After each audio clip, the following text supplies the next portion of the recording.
We're independent women. We want to make our money. Bagana okunsasula sente zange nenvaayo. Nakolera emyezi egyo esatu.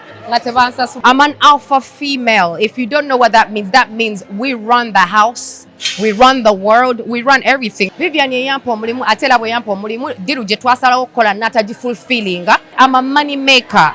Yeah. So if you're not paying me, then there's no business. Ogenda ku mulimu, ne bakusuubiza omulimu, oba oyina okusasulibwa. Bwe batakusasulira era oyina okunoonya ssente zo. Era bwe zaagaana n'entambula ennaku zino. People don't do professional contracts, which is a problem with us talents. I shouldn't have taken that job without a written contract.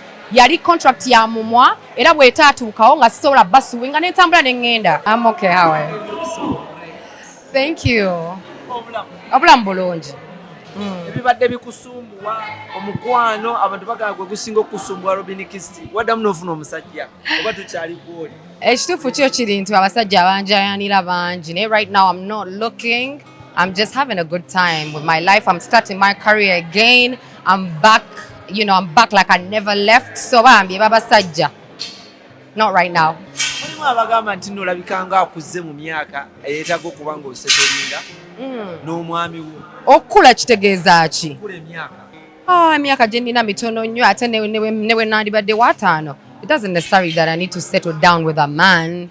That's not what it means. We're independent women. We want to make our money. Abaana nina. So the most important thing for me right now, kola sente, kolera abaana bange, kola future yaabwe, okitegeera. So abasajja right now, I want to show strong women. This is Women's Month. I want to show women that we can stand alone.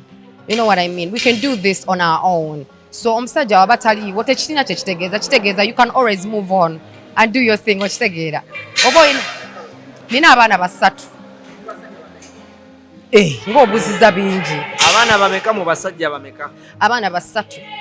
Mu basajja basatu. Mu basajja babiri. Yangoba?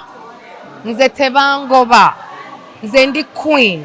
Naye bw'ondaba bano bangoba. Nze agoba. Naye bagamba nti baakugoba. Wali osula nnyo mu mabaala. Onywa nnyo shisha. N'omwenge. Naye njagala ombuulire wali onsanzeko nga nnywa shisha. N'omwenge bye bimu ku byatabula amakaago. Ng'omwenge ogufudde omwami wo. Oyo yonna wolokoso gwe muwulira. It's okay omanyi ekirungi kiri nti buli mawulire ge batwogerako gatukolera. So bingi nnyo bye boogera eyo naye kye mulina okumanya bye mwagala okumanya Robin Kisti omutuufu. Munneetuukirire nze nga nze. Enze, I'm an alpha female. If you don't know what that means we run the house, we run the world, we run everything. So it doesn't matter if I run the relationship. I'm an alpha female. Ntichi? Musobolo bafuga. Hey, by the way, just sijagana, I like younger men. So not because njagala bafuga, because buli mukyala ayagala of course omusajja naye nze like I said I'm an alpha female. I think of course oyagala bamusaayi muto basajja bakulu. Shame, which shame? No, omwana bw'aba ali above 18 years tabeera mwana muto. So gentlemen out there, if you're above 18, don't shy away from me. Don't shy away from me. Musaayi muto. Oyagala musaayi muto. Musaayi muto. Bw'oba oli above 40, totawaana. Nze ne Juliana.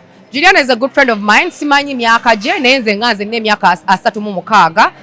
Nina 36 so simanyi Juliana gy'alina. Naye kyambe ng'ofunye kyamaanyi nnyo. Kyambe ki? Kuba ffe twakulaba dda.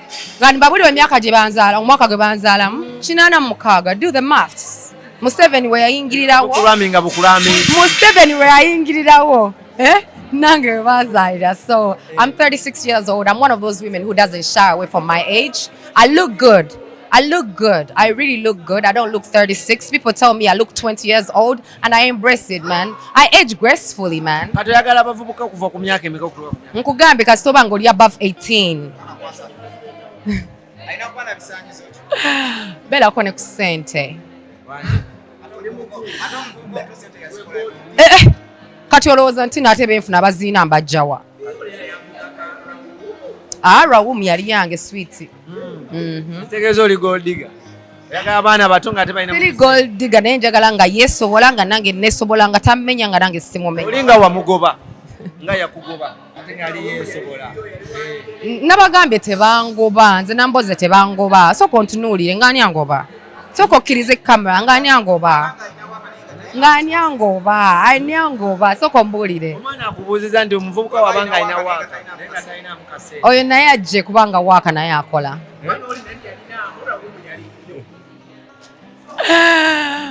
Mundeke oba okumutwe temufaayo ye yanjagala nange ne mwagala ne tunyumirwa life sebirala byonna mu byesonyiwe. Naye abaana tebasaba ku ddadi waabwe baddadi baabwe. Baddadi baabwe webali just because you're not with a man doesn't mean you're not co-parenting. Bakita co-parenting abazungu bakituyigiriza. So abaana balina okulaba bataata baabwe, so of course when they want to see their kids they see their kids.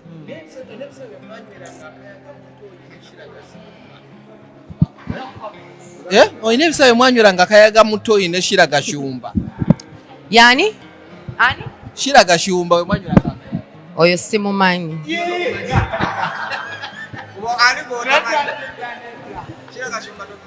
Simumanyi. Tomanyi Shiraga Shumba? Simumanyi, manyi Robin Kisti.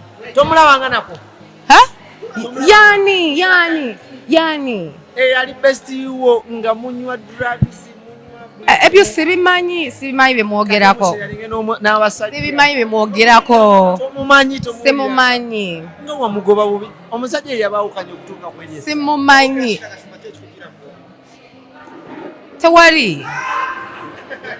Tewali. Like mu bituufu mwogere ebintu ebiri relevant at this point. No ngambye mwogere ebiri relevant at this time. Right now ekyo kye mugamba tekiri relevant. Simumanyi kigenda mu maaso mu bulamu bwe, so mumbuuze ku Robin Kisti. Temumbuuza ku oyo. Nze ndi bulungi, temundaba nakomyewo mu industry. You can catch me on Makola TV every weekend. I am doing the Journey to the Crown. I'm the narrator of the Journey to the Crown. Kitegeeza most wanted, buli omu anjagala. Everyone tebangoba, my friends. Abo baagana okunsasula ssente zange nenvaayo. Nakolera emyezi egyo 3 nga tebansasula, so nalina okwegoba of course kubanga nze I'm a money maker. Yeah, so if you're not paying me then there's no business. Bayeka bazirina naye nze baali tebansasula. Simanyi. Balamu akabi nnyo kubanga yampa opportunity. Balamu nansasula ssente zange mu bujjuvu, and every time he gives me an opportunity to go out there and shine. So thank you Mr. Balam. Tewali kyatawala ne Balam. Even recently, did I do it on the first? I was on a show for Balam ye yampita era ye yansasula. Balam chali wange nnyo. Mbuga sinaako buzibu kubanga si ye yampa omulimu. Vivian ye yampa omulimu. Mbuga tampanga ko mulimu. Vivian ye yampa omulimu, atela bwe yampa omulimu, diru gye twasalawo okukola nataji fulfilling. So that's why I departed from STV. Ate musajja ki?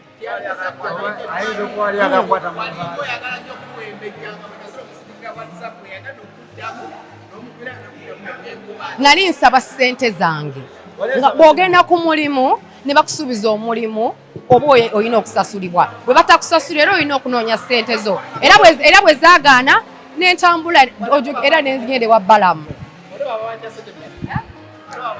That's you know, it's a night that gyali emyezi 3 naye ssente so azogerako kubanga it's not professional. That was between me and them, but they know they owe me money. Gwata agisoma bulungi. Tewaliwo contract. It was actually a verbal. Gwali mumwa. Ennaku zino ekizibu ekiriwo, people don't do professional contracts, which is a problem with us talents. I shouldn't have taken that job without a written contract. Yali contract ya mumwa era bwetaatuukawo nga sisobola basuwinga n'entambula n'engenda. Emyaka gy'okodde naye bakyakuwa obuli omulimu ku mumwa. All right guys, I'm done. So we'll be